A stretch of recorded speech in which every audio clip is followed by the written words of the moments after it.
بسم اللہ الرحمن الرحیم۔ چند اہم نکات۔ نمبر 1، انسان کیا ہے؟ لفظ انسان 5 حروف پر مشتمل ہے: الف، نون، سین، الف، نون۔ نمبر 1، الف، اللہ پر یقین رکھنے والا۔ نون، نبی صلی اللہ علیہ وسلم کی اطاعت کرنے والا۔ سین، سلامتی چاہنے والا۔ الف، امر بالمعروف، نیکی کا حکم کرنے والا۔ نون، نہی عن المنکر، برائی سے روکنے والا۔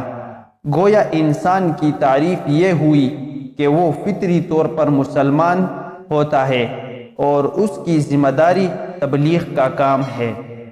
نمبر 2، تبلیغ کیا ہے؟ لفظ تبلیغ کے 5 حروف ہے: تا، با، لام، یا، غین۔ تا، تکلیف، با، برداشت، لام، لگن، لگاتار، یا، یقین، غین، غیبی مدد۔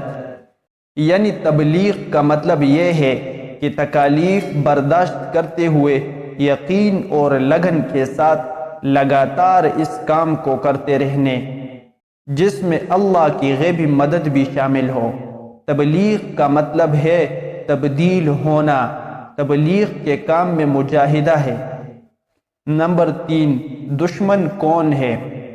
لفظ دشمن میں 4 حروف ہے: دال، شین، میم، نون۔ دال سے دنیا، شین سے شیطان، میم سے ماحول، نون سے نفس۔ یعنی انسان کے 4 دشمن ہیں: دنیا، شیطان، ماحول اور نفس، جن سے محتاط رہنے کی ضرورت ہے۔ دنیا کو دینداری میں بدلا جائے، شیطان کی اطاعت نہ کی جائے، یعنی حالت ذکر میں رہے۔ ماحول کو دینی بنایا جائے، نفس کی نہ مانی جائے۔ نمبر 4، دین کیا ہے؟ دین کے لفظ میں 3 حروف ہے: دال، یا، نون۔ دال سے دعوت، یا سے یقین، نون سے نبی صلی اللہ علیہ وسلم۔ نمبر 5، کلمہ کے فرائض۔ کلمہ شرائط اور اس کی اہم باتیں جاننا ضروری ہے، جو یہ ہے: نمبر 1، زندگی میں 1 دفعہ کلمہ زبان سے پڑھنا فرض ہے، ویسے یہ افضل ذکر ہے۔